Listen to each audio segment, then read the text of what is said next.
This is Robert Moore, and you're watching Papa Michigan Artiste Reasoning.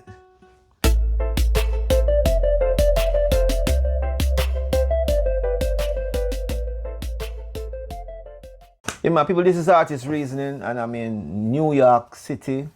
To be exact, I'm in Long Island.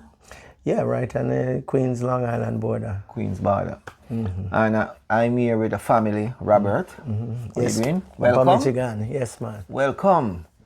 Well, you know, we always meet, and I mean, your mother, she's the one that tells me about my mother, and my grandmother, and everybody. Right. And I know that you right now have a business in Africa. Right. But before I reach Harare, in Zimbabwe, Right. Just tell us a little bit about growing up and why you pick certain field and where it takes you to. Just tell us a little bit about you growing up. All right. Well, you know, my parents migrated to New York, and it was my father was an engineer.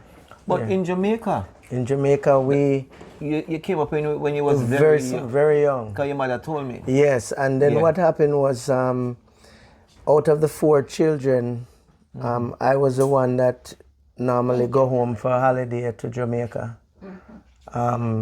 You know, as school done here, you know. Backyard, you know. And so, certainly my years of schooling were here primarily. And I always like to do things with my hands.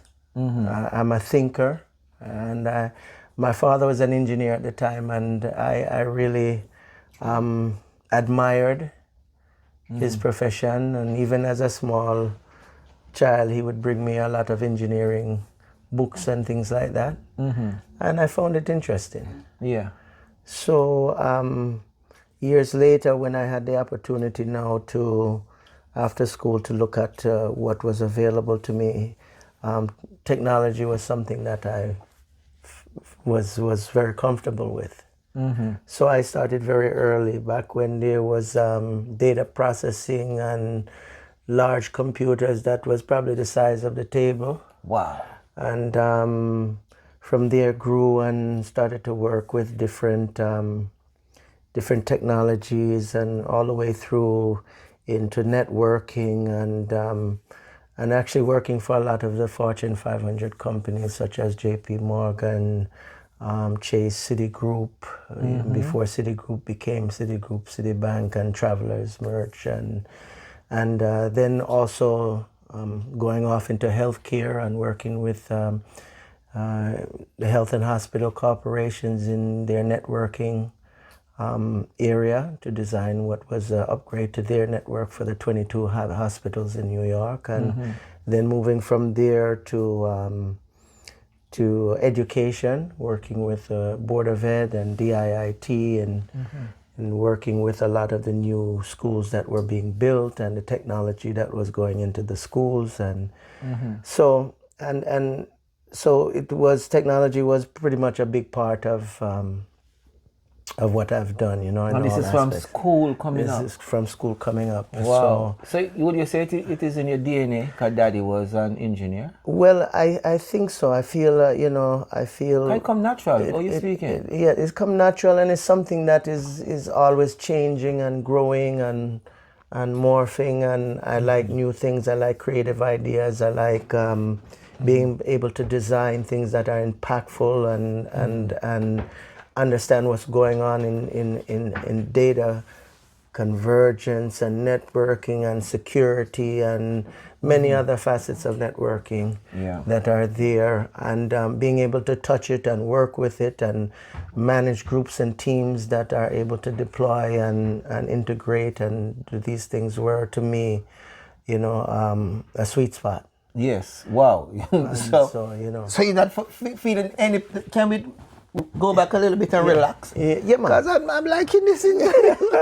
So you're saying it's a sweet spot. So it has come natural. It was like that. Yeah, it was very, you know, because technology is really about everyday how we function. Yes. And the way the world the way the world is running and moving, there's technology that mimics and provides tools and ways of doing things that make us work faster and more efficient and more securely and many other things. So to me, I like to be involved in that type of thing, and so that still remains a big part of what I do here in the States. Yeah. And so I'm still doing that. But then when I thought about Africa, Cooking. then Now. my mind kind of changed in a different direction. Yes. Because I look at many times traveling there with my wife and looking around and saying, well, what are the But you don't tell me about your wife yet. Oh, Because you don't tell okay. me about Russia yet. we need to know how you meet your wife. Yeah, man. So my wife, I met my wife through a mutual friend. Yes. And that friend knew my wife and her girlfriend, a very close friend. My wife at the time was working and living in Russia. Okay. And so visited there. We started a conversation, and that conversation is still going 14 Still going years on. A year later. We're I still having see that that. conversation. Yeah. And it was really good. It was really good. And in my field of technology, looking outside the borders of the United States to Jamaica, South America, Europe or wherever, Asia. I mean, technology is a big part of everything. Oh man, the world. And the world, right? The world. And you have to Artificial intelligence. you have to look for opportunities. You have to look for opportunities. Where you're going to fit in and what you can do and how you. And we were taught, when we were young. My father always said to us, think about having a business for yourself. Because when you have a business, you'll be more connected to what you're doing, and you'll be growing something for yourself and your family. And so, while I was even working in technology as a consultant and as an engineer that would move from place and projects to project, I was always looking how to formulate my own business. So I started a technology business, systems integration business. System integration. Right. And so that is what started me on the course of business. Yes. Putting a business together for myself. And of course, in the early days, I failed a few times. No, you're not failed. But I was learning as well. Yeah, you're going, it's hurdles. Yeah, man. I was learning and understanding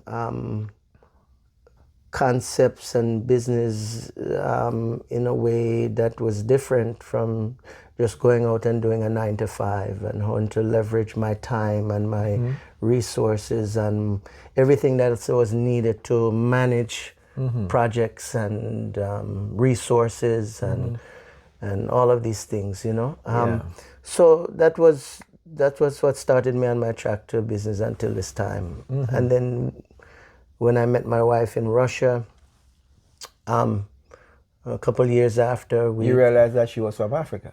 Yes, absolutely. I realized she was from Africa, and she was dealing with this crazy Jamaican, Wow. but no, it was good. It was very good, and we started our trips back to Africa. Yeah. And I was already focused on Africa, quite frankly. So to me, it was just even more a joy that I would be able to do it with her.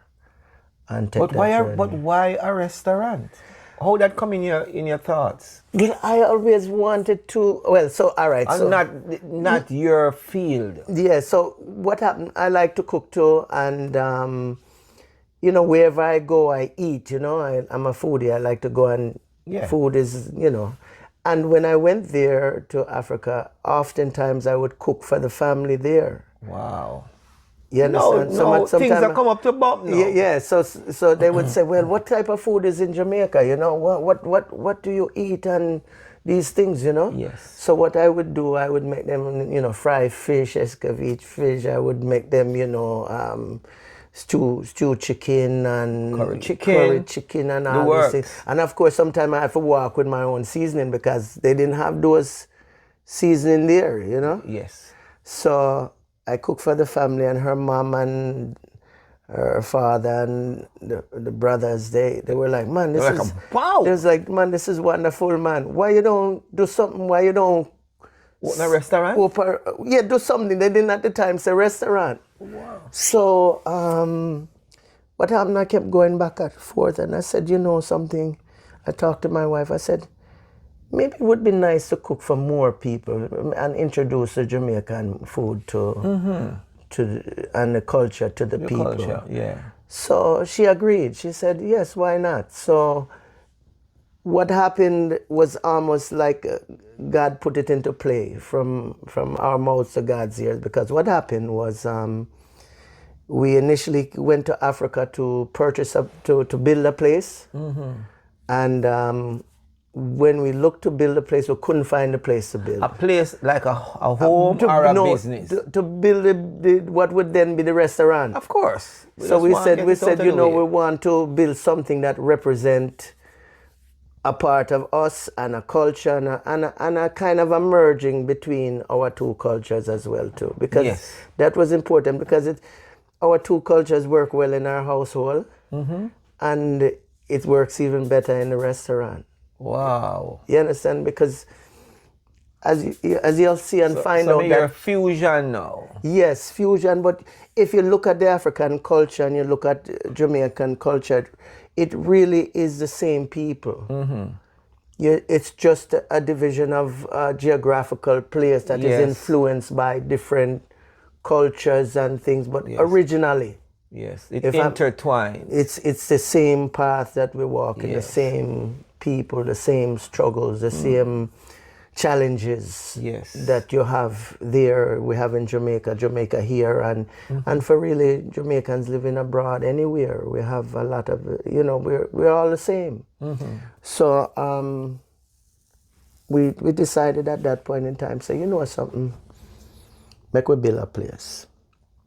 So we went and we searched and we searched and we searched, and they said, oh man, this is going to be a hard task, and we couldn't find anything. Wow. And about 2 days before we were about to leave and come back to New York, I look at the internet. I said, let me go onto the internet and look up properties or things. So interestingly, I saw a property which was in a very nice neighborhood right in the busy area of Avondale. Avondale is which Avondale town? is in Harare, the main city. Yes, that's what I want. And it's a bustling neighborhood, and shopping and location. Right. So my wife wasn't too happy with the areas and the places how we were doing. So anyway, we look up the internet, and I saw a place. Didn't see anything but an address. And so I said, well, let's call up the number.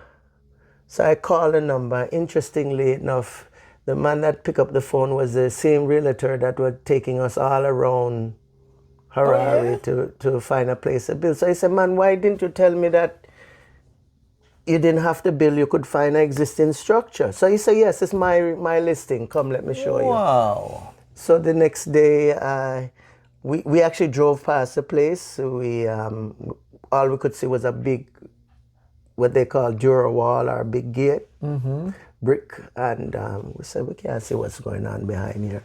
So we came back the following day with the realtor. He scrolled back the large gate, and behind there was a beautiful home. And the home, when I walk through the home, you know, and I'm looking at the yard and the pool and the structure, I'm not looking at a home. To me, I'm looking at a restaurant. A restaurant. Because in my mind, I wanted a 5-star restaurant. I didn't want no joke business. So I said, you know what? I look over at my wife, and it's the first I saw her smile. So Seal. So yes, we say, yeah man, me find it now. It's seal. So we made the deal, and within 24 hours of us leaving back to New York, we bought the place. And we returned. I'm not going to ask you how much you pay for the place. Right. But what I'm going to ask you, in comparison to if this was in America, how much would you pay for it? Oh my What's the God. price? Well, This is America. Money. it would be probably a third. You done yourself. A third of what I would have paid in America. And So 33 cents from out of the dollar. out of the dollar, Out right? of the dollar, yeah. So when we look at it and when I saw it, because part of my background in the work that I'm doing in New York is that I'm working in new construction of new buildings and putting technology in these places as a contracted person. And so I was familiar with the building process. Yes. And the disciplines that are working on the processes and how a building comes up, a commercial building comes up from ground to ceiling, So what I did was after purchasing, we returned 6 months later, and I decided to demo our everything inside and outside. And Before you go to demo, yeah. what's the process? Was it hard for you to get in the code from the government to do all of this? Well, you know something, we had already set into place what licensing we would need, and building permits, and all of the things, and even the contractors that would need to come on hand to assist in that process. We had lined all of those things up. But was it? But in Jamaica, hard when you got to the things. It wasn't as difficult. All right, that's all I want. It wasn't as difficult. You never go no further. It wasn't as difficult. If I had to do that here, the red tape and to navigate this system and city would be almost impossible. All right. So once we identified who the major players were, how you could obtain the licensing, what was necessary, the building, what the codes were, and all of these things, I was working also with a gentleman who could put my ideas into a 3D design. Wow. And then deal with the structural guys, engineers. So there are good architects down there. Absolutely fantastic architects. And he was a young man, I think he was 23-year-old, and he was running his own company. What? You understand what I mean? What? And at first when I met the man, I said, I wonder, wait, this guy can, Yeah. And within sitting down with him for an hour and explaining what I wanted and how I wanted to do it, he went right to work. And I was able to talk with him, no, let's move this here, let's put this here, let's change this here. And he could work along with what was going on inside my head and make it come to fruition.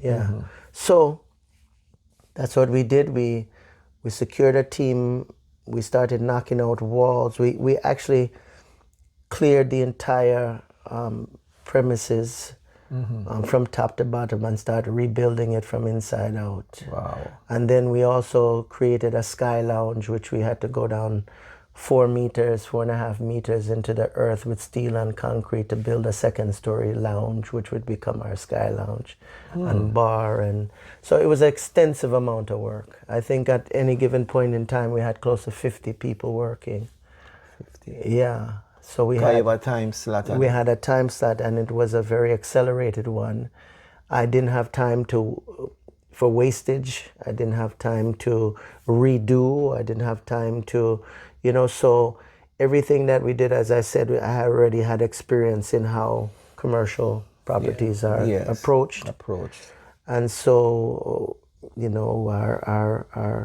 our foundation people, our structural people, our plumbers, our electricians, our the woodworking, carpentry, the bricklaying, everything was lined up just at the right time. What are the skill levels of all of these workmen? You know, On actually, a scale of 1 to 10. they were absolutely fantastic. I would Wow. give them a 9 at least, at very least. Wow. And the interesting thing about Africa, you know, Africa builds mostly with bricks, you know, Bricks? bricks. Interesting. And when you see them with the bricks, how they build, you know, it's amazing. And these guys are precise and they're clean and they're, I mean, they were just, and these are young men, most of them in their 20s. Wow. And many just looking for the opportunity to for the work, for Yes. the you know. Absolutely. And they did a fantastic job. I'm so glad And for I'm that. talking about persons who were bricklayers, masons, carpenters, plumbers, electricians, steel workers, and all of these guys. Yes. And they were absolutely Excellent. excellent. And was it finished on time? Well, to me, my time, I thought would be a year to get it done, you know? Yes. But we made it happen in 7.5 months. What? Yeah. Yeah. We made What? it. Ahead of time? Ahead of schedule? Yeah, so if I was to show you We want pictures. We what want the place videos. looked like and what Right what now. we were doing, we were on a full-blown construction site.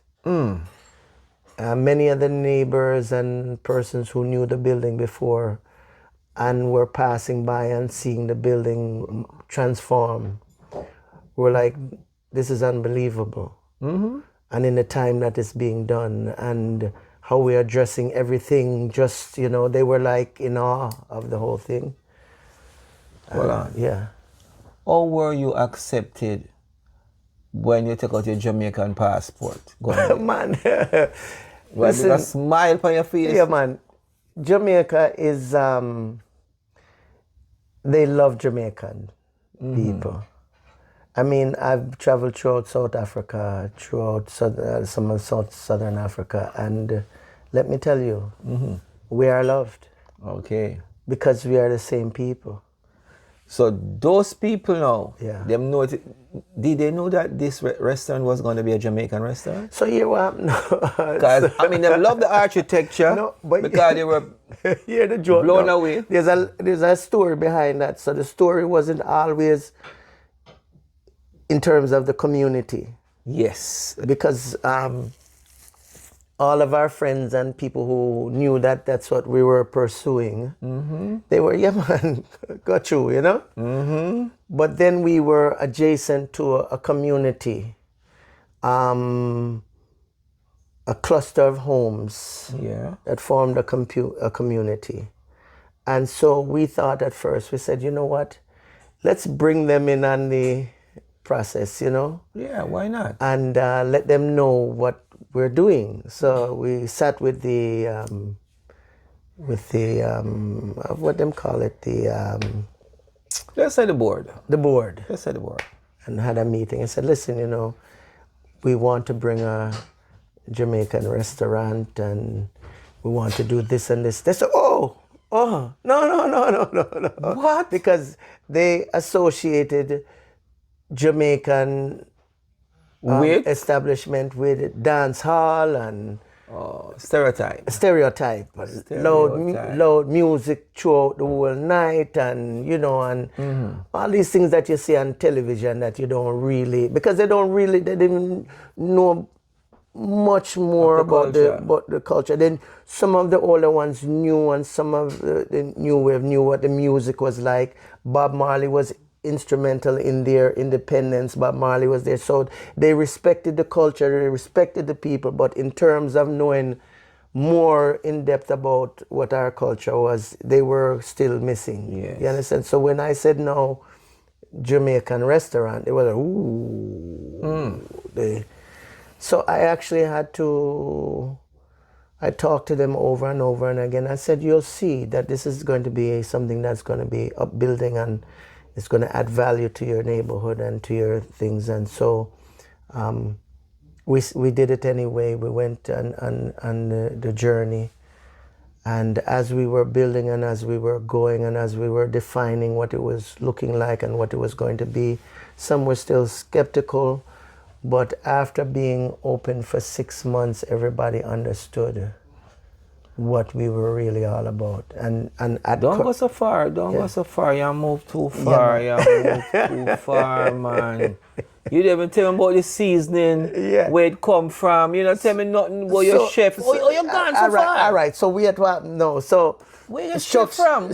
Yeah. So structure. All right. Let me the structure now. Once we put the structure up and put up the sign. Before putting up the sign, what was going on in the background was I was vetting chefs from Jamaica. Yeah. And because I felt that whatever you put into a project is what you're going to get out of it. Absolutely. So I said to myself, well, if we want real authentic food, if we bring in the real, we have to bring in the real stuff. Bring them in. You know? So I started looking at how to do shipping of food from Jamaica to Zimbabwe. Yeah. And found the shipper, found the suppliers in Jamaica to get everything. So everything that you would find in Jamaica, we have it in Africa. Yeah. You know, our seasoning, our rums, our liquor, our beers, our drinks, our ackee, I mean, everything. Right. So you say ackee and saltfish? Yeah, man, we have ackee and saltfish. So you talk about we know the story. Yeah, man, we don't play. When we say authentic, I mean everyone. So you're bringing every seasoning, every food? Every food you can think of. And it was quite expensive, quite honestly. But it was one that was worth it, you know? And the chefs? And the chefs, I brought in a gentleman that came in on a referral from a very good friend of mine that I grew up with. Yeah. From Hanover or in a town there? No, man, he's from Manchester. Manchester. It make a difference. Yeah, man. And he spent some time saying to him, people are saying this. So, all right. So I brought him. Yeah. And then Let me help you out. No, you bring him in. So the grand opening now, did you invite the board to come? All of these people? Yes. Yes. So that's why I say it's really a joke, I think. So what happened now, when we opened and finished and put up the sign, it was more like they couldn't believe it, because when we reveal everything now, they were like, oh my God, it's here. Yeah. So, yeah, so it was just now to us a matter of proving what we were going to do there. So we had the grand opening. We were widely accepted by the business community, the political community, I mean, we had close to maybe 13 or 14 different embassies, diplomats from embassies in there at our opening. So how you go about that? Well, we had on the ground. You write letters to these people? We also had a consulate member there that represents Jamaica in Zimbabwe.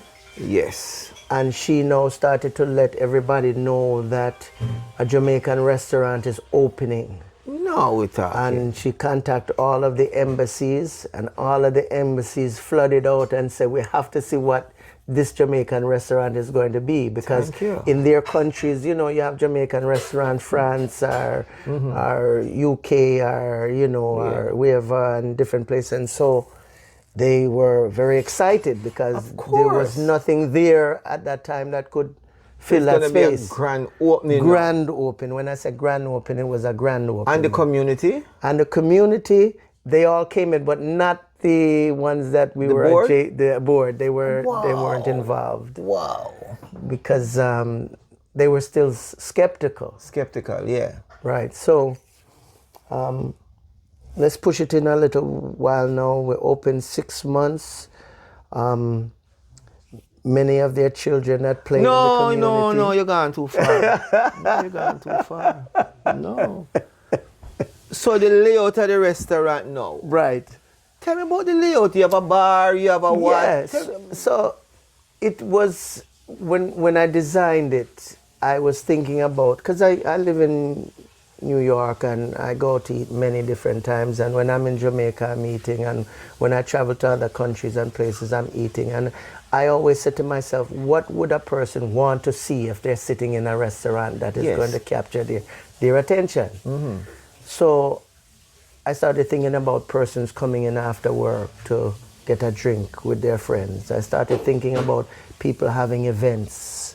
I started thinking about weddings and catering. I started thinking about fine dining. I started That's what we're thinking talking about. all of these things. And I said, how can I bring all of these things under one roof? Yes. So that's when my mind started gearing now. So I created a fire pit lounge where you and your friends, your partner can come after work, grab a drink over the fire pit, Yeah. you know, have a conversation in a beautiful garden-like scenery, and away from the actions or activities, you know, it's a little bit more personable. And so I created that piece of the restaurant. Then I said, well, people like to have special functions, or they like to overlook what's going on, you know. So I created a Sky Lounge. Right. And the Sky Lounge is a VIP lounge where, you know, 50 people can go up and have their own personal functions, overlooking what's going on in the restaurant, being just enough away from it, Yeah. but still being part of the conversation. So when you come in the restaurant now, Yes. how many tables were there? Like, So we have on the building, 3 sides of the building is in use. So on the main courtyard, when you walk into a main courtyard with about 60, 70 seating there. talk about? And a little bit more casual, not too formal. Not too formal. Right behind that courtyard is our bar that's seen from the front. Our bar is the iconic bar that you're seeing from the time you walk into the place, with the Sky Lounge sitting Sky right Lounge. above it. So that evening now, 'cause the evening very important. You know. After this, we're done talking now. So how did you prepare every Jamaican food that day? No, so yes, every day we cook our No. food. That I'm talking about the opening. Yes, You've man, gone too everything, far. everything. The opening, you prepare all kind of Everything. food. So how did you serve the food? We have our servers. We had a la carte. A la carte. Yeah, and we had our servers, and there's over 30 people employed with us. No, you we know. talk. And I think back then it probably was even more. 30 people. Yeah, and then so we had our maintenance people, we had our chefs and this kitchen support staffs and stew chefs. We had our servers, we had our hostesses and our hosts and our bartenders, and so we had every department clicking. So did you give a speech to say, well, you know, welcome to so and so and? Yes, we did. We did open it up and let them know the purpose of what the restaurant was here for. We were here to stay and to show them not only Jamaican food but culture, and get to know each other better in the community, and to see that we're building a bridge. Yes.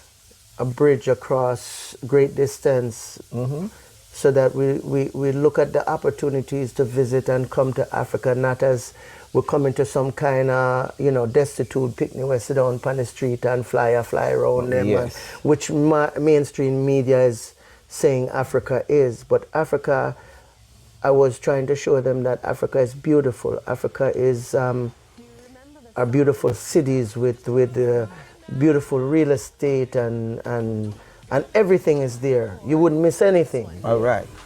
And So yeah. when them taste the food now, When them taste the food, man, I'm mad.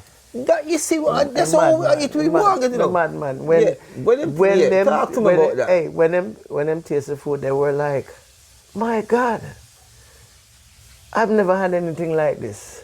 All when them taste a jerk touch them, man, and the oxtail, how we do the oxtail, man, when the oxtail soft and I drop off of the something, man, and the fish, the fried fish, and when we start doing, and we had So the cups, the people ackee from and saltfish bruschettas, and you know, we just try to do a twist and and really show what Jamaican cooking was all. And then of course the name is Sorrel, Jamaican restaurant. So so we have to have sorrel and have to turn up, and so we have any soup? Yeah, man, soup. We had goat head soup. We had chicken soup, right? Eat what about? Yeah, man. Everything you could think of. So did they give them anything free? Well, not really. Not you the know. soup? We give soup is part of our 4-course meal anyway. Yes. So when you come in, so it's a 4-course meal you offer. Yeah. So when you give you a 4-course meal, you have soup, you have appetizer, you have main dish, and then you have, of course, your dessert and things like that. So, and then depending on the party and depending on the function, it might change. We have buffet style, we have a la carte style, and we have fine dining, we have lounge type of atmosphere. So we can tailor our offerings to whatever group is walking through the door. And they loved it. They loved the concept. And within the space of 2 months of it being open, I was being contacted by persons that owned hotels in Vic Falls and people that had a place, and they were like, listen man, let's build another one of this. This is wonderful. You have to build. South Africa was calling me, and many other South African, Southern African countries were saying, come on, bring one here. So are we going to South Africa soon? Well, it's on the agenda. It's on the agenda. You jump over the ship, I never finish. Move too fast. Yeah, move too fast. I never finish with the restaurant. God, I was going to ask you what time you open and what time you close. Yeah. But move fast. Yeah. But it's all right. I can live with it. No, man. We open at 11 o'clock. Like if you have breakfast or what, I'm just curious. At this point in time, we're doing just maybe lunch and dinner because we open at 11 o'clock and then we go straight back to 11 o'clock. And if the kitchen closes sometime 11:30, depending on what. So 11 to 11. Yeah. Do you have TV like? All right, so it's a sports bar, so if people want to watch the games. So the concept, let me put you to what the concept, as far as I'm concerned, was to see, hear, taste, smell Jamaica. Say it again. See, all the senses. See. Oh, okay. All of the all senses. The senses, yeah. I didn't want to just play to people come in and say we have good food. I want from the time you come in, you're supposed to, because many persons that come in will never be able to go to Jamaica. Yeah, so you bring Jamaica to them. So I had to bring Jamaica to them. Yeah. So what I did, because I'm in technology, I said, something, let me put a 30-foot virtual wall in the dining room. Yes. And position it so that the entire restaurant can see what's going on. From ceiling to floor. Wow. And I'm going to dial up any part of Jamaica or any scenery that I want to make them dine in. So I can put them at Dunn's River. I can put them a Blue Mountain. I can put them a Negril. I can put them I can put them anywhere. Right. In their dining experience. The dining experience. So because Zimbabwe is a landlocked country, so large lakes but not ocean. So what I did was I said, let me bring all of this to them. So with the virtual wall and the positioning of how everything is, whether you're on the Sky Lounge or whether you're in the main courtyard or at the fire pits or in the main dining room, you're getting that visual aesthetic. Right? And then you're getting the food, you're smelling the food, you're eating the food, you're hearing the music in the background. You understand? So all of these different things are part of your dining experience. Yes. And it was a concept that was readily accepted and appreciated. Because as they were dining, they said, where that they are? Is that Jamaica?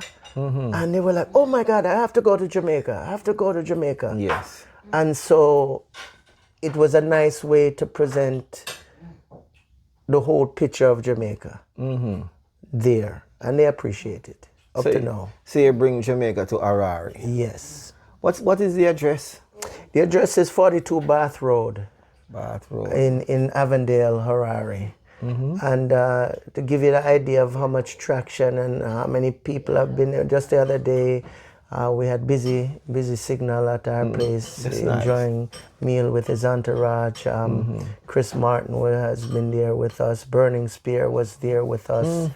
And so as the artists and public figures of Jamaica travel to Zimbabwe, they have a home there. They have a place there. We have a place. Yes, there. man. No, we have a place. Yes, there. man, it is there. You know? Jamaica is there. Jamaica is in and Harare. big too. And big. Yeah, man.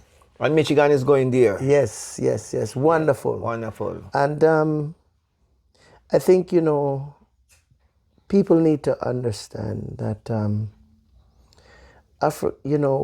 often places are advertised, especially if we're here in New York or UK or Canada. If you want to go on a holiday or you want to go somewhere, it's advertised, go to Europe, go to South America, go to this place. Yes. And you never hear them say, go to Africa. Right. Yeah. And there's a lot of reasons behind that, which I won't put onto the camera. But the thing about it is we have to see that there are other potential places that embrace us. And that we see a lot of ourselves in. And we start to understand our identity. I'm not driven in politics. I don't play politics. I don't like to put that. But I'm just in terms of our self-being and knowing who we are and understanding. We have to give Africa a look and see. And for those who have come have realized very quickly that what they're seeing is really themselves. Yes. And I like how you put that. Yeah. And we're seeing the best version of ourselves. The best version of ourselves. Yeah, because here it can be divisive to say, well, Africans don't understand the plight of the Jamaican or the Caribbean, and the Caribbean don't understand the plight of the Jamaican. And in a melting pot of a city like New York, we know that each culture is there, but everyone is kind of moving past each other and not really getting to understand. Yes. And there's not anyone to bridge that. Yes. And sometimes, quite honestly, when that bridge is made, it's made in a negative way. Like, these people don't like us, and that person don't like this one, and this one don't like that one. It's kind of a divisive and a putting aside of people. So no, when you go to Africa and you realize that you're looking at the same person. What will they see in Africa when they go there? They're going to see families. And they're going to see how important, like we Jamaicans, how important the family structure is. How the family stays together, thrives together. They're going to see the opportunity to open and start businesses, successful businesses. They're going to see that the foods that they get back home, some of those foods are there. And they're just like Jamaica, no GMO and fertilizer and all of these things. And the food is very good food, very good eating. They're going to see good schools, good educational systems. Although they don't advertise those things. And I notice, for instance, their children are very serious about education. Yes. Like Jamaica, serious about it. Like they're running home to say, I'm the first in my class, or this is what I'm dealing with out of the... You understand? They take a lot of pride. And the parents have... You can walk into many of the homes in Africa and you'll see they have a tutor there with their children, sit down with them, going over this and this. So the care about and the influence and input of education is very important to the African household and child. I like that. And the And parents. the homes? Yeah, and the homes. And the kind of homes Man, let me compared tell to the homes. Let me tell you. Because you're dropping at the home and the tutoring, so tell us about the homes. The homes are fantastic. Fantastic. They build some of the best homes in Africa. Why you don't say in the world? I mean, in the world, but you know, I have to gear it to people where, you know.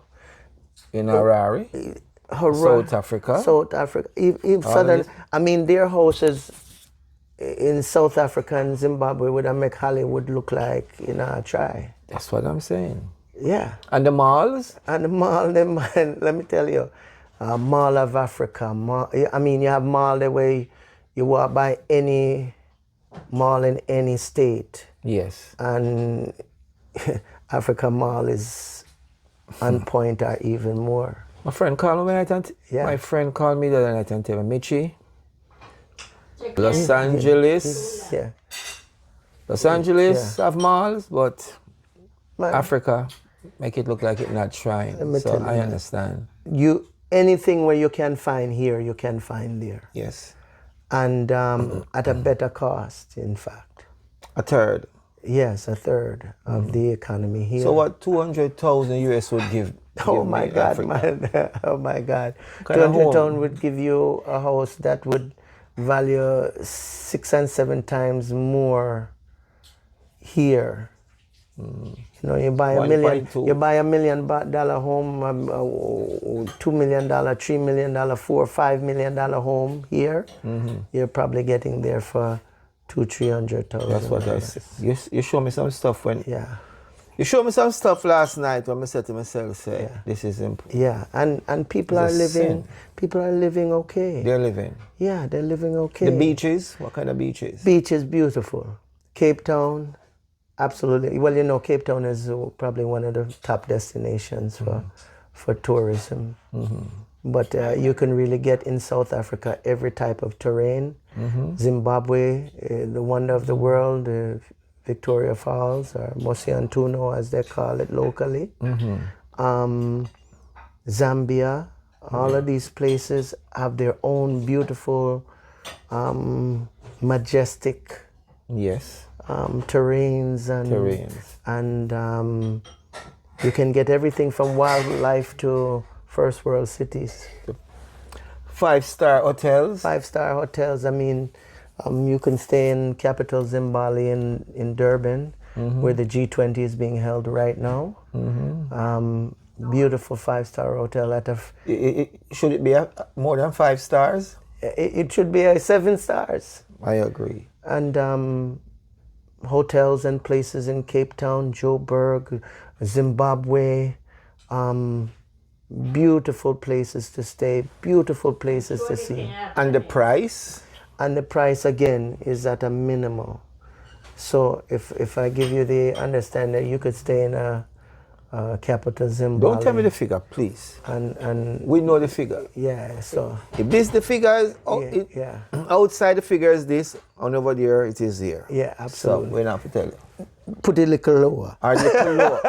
Yeah, man. And this is where the princes and of course you must know that prime ministers. Yes. Everyone's staying. And you know the nice thing about it is that in Africa you can be sitting right next to a man with flip-flops on and his shorts, and you'd never know who he is. Yes. You know, and could be one of the most influential people, and you'll never know it unless you have a conversation with him. Yes. And they're real people, down-to-earth people. Yes. Very welcoming people. I realize that. And even the process of my marriage is not just you jump in and say, "Oh, we're getting married." I wanted to go right there, so you know, the custom. Yeah. What is the custom of the marriage? Well, it is. You're really taking what they consider for a man. He's really taking an asset of the family to be his wife. Yeah. And so they do put there is a lobola that is paid, but you understand it's not just about money. What word did you use? Lobola. What is lobola? So it's a bride price. Okay. So what actually happens is they consider the woman to be of important asset to the family. Mm-hmm. And when you're starting your family or you're getting married, you're taking that which is an asset away from the family. Wow. Which is true. And that's really something that was practiced in Bible times too. Because if you look at Abraham and you look at Isaac and Jacob and many of the other patriarchs and in the Bible, you'll see that's how it was done. Yes. You know, and to it adds another level to it too, because you also understand that marriage is important. Yes. It's not something you quickly dissolve. No. So in the African culture, you know, see people run around and say to them, "May I get divorced?"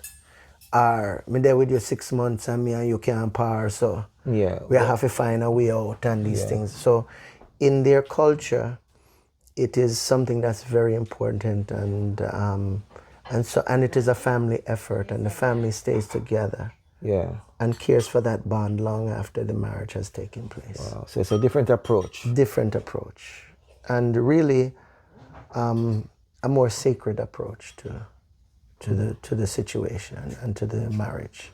So that was nice. Happily married? Happily married. We enjoy each other. I can see that. Yeah, man, we enjoy each We're other. at the house. Yeah, man, we enjoy each other and we have a good time. We both believe in family. We both believe in being there for our families.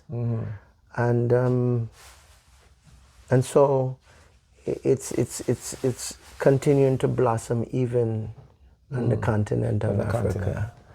Yeah. So that's what happened. That's what happened. And the restaurant running without you being there?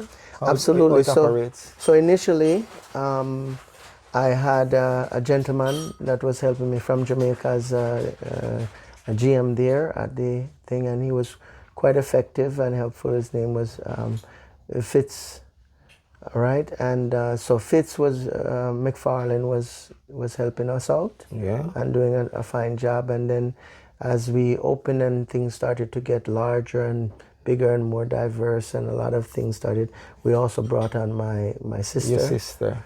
And so she had also worked in food and beverage. Yeah. Here in New York. In New York, yeah.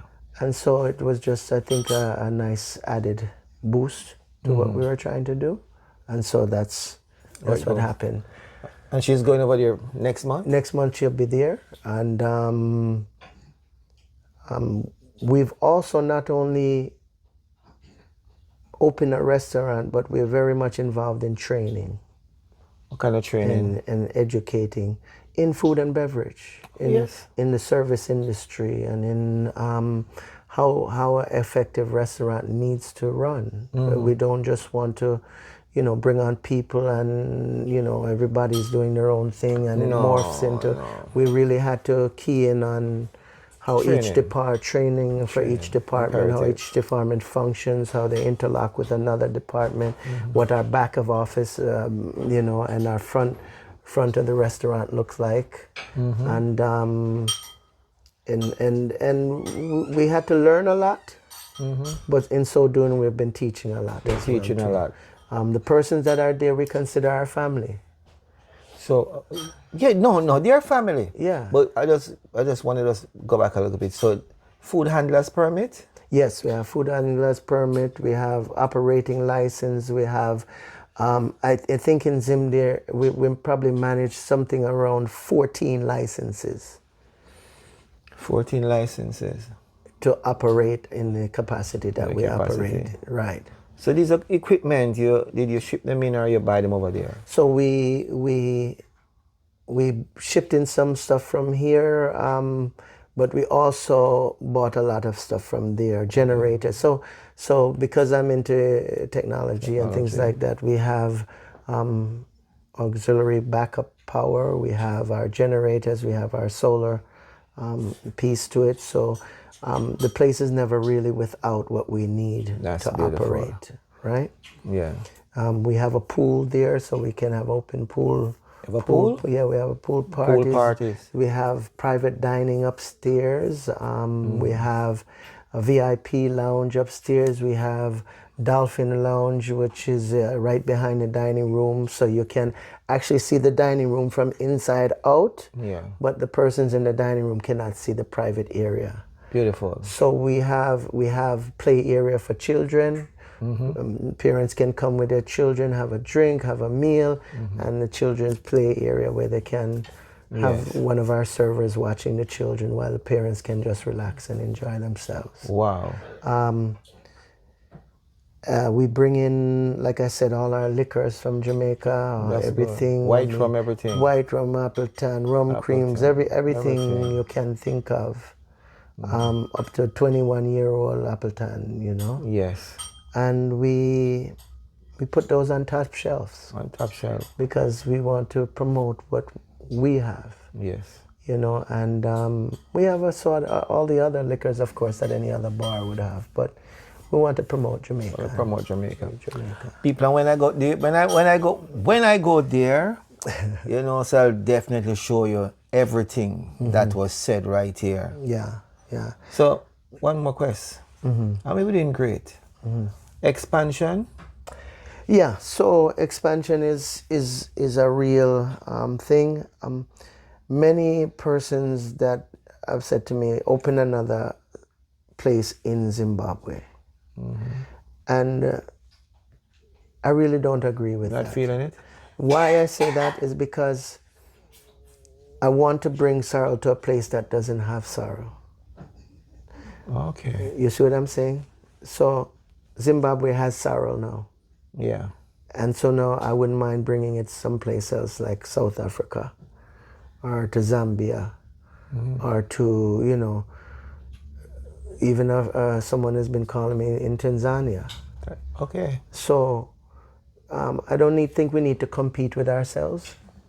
I think we just need to bring what we have to those who don't have it. But it's convenience. But isn't there a lot more cities?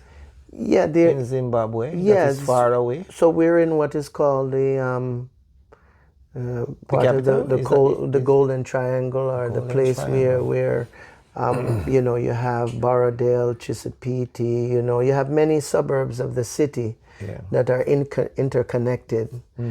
So if you're in one, you're going to visit the other, and so forth, and so on, and so Avondale is right there as well too. It was one of the original townships there in Harare. Okay. And one of the original suburbs in Harare, and so people know where we are. They're there. They're going to come there. It's within 15 minutes of driving from anywhere. Tell them the address again. 42 Bath Road, Avondale, Harare, Zimbabwe. And come there and feel a piece of Jamaica. Be proud of Jamaica. Be proud of our food, our cooking, the way we cook. Be proud of our music, who we are as a people. Wherever we go in Jamaica, we try to excel and do better than what we see, and we are gems in anything that we do, and Africa is an opportunity for us to meet the people that look just like us, and to understand each other, build, and feel free, not only in Jamaica but in the continent of Africa as well too. Yeah. You have a website? And we're on Instagram, we're on TikTok, we're on Facebook, and it is Sorrel Jamaican Restaurant. You want to spell it? Sorrel, like Sorrel the drink. Some people come from some different countries, not Jamaican, so we just want to Sorrel. Right, and you'll see the logo of the sorrel plant with us right under it, Sorrel. And if you go to these places and see on social media, we have fun there. So they need to be there. Yeah, man, they have to come true. All right, so Facebook, Instagram, TikTok? TikTok, yes. It's all over. Sorrel Jamaica? Sorrel Jamaican Restaurant. Sorrel Jamaican Restaurant. Yeah. Let me tell you, anyone that makes a trip to Africa for their first time, it will never be their last time. I heard that from everybody. I heard that from you, Mr. Michi. All right, we're not going to go that far. Much more to talk about the architecture of Africa. Yeah. And if you see some buildings in Africa, you're not going to believe it. And opportunities. And opportunities. Yeah, because, you know, there are many Jamaicans, I'm sure, that is there in Jamaica and saying, you know, part of the struggle for people in Jamaica is how to get to these other places. It seems like they set it up where you have to come back to New York, you have to come back to Canada, you have to come back to No. the place to go anywhere else in the world. You understand? But now in Jamaica, they had I think Emirates. Yes. And there's some other flights that going directly to Ghana. Yes. Flights going directly to Dubai. Yeah. So I think that's what the next chapter Will be. Being able to have a quick jump, more access to the continent. Yeah. Pleasure. Yeah, man. At all time, man. Pleasure having an Artiste Reasoning. Yeah, man. And this is not the last. Appreciate We're going to have many more. All right. And people, Cyril Jamaican Restaurant, we want you to support it because it's one of ours. It's a gem and we're glad to have you on this program. Yeah, man. Looking forward to talking to you again. All right. All right? All right. One. Madingo. And we out. Yeah, man. Give thanks and praise to the Most High Jah. Enough love to each and every one. I want to tune into Artiste Reasoning. With I, Papa Michigan. But thanks for listening.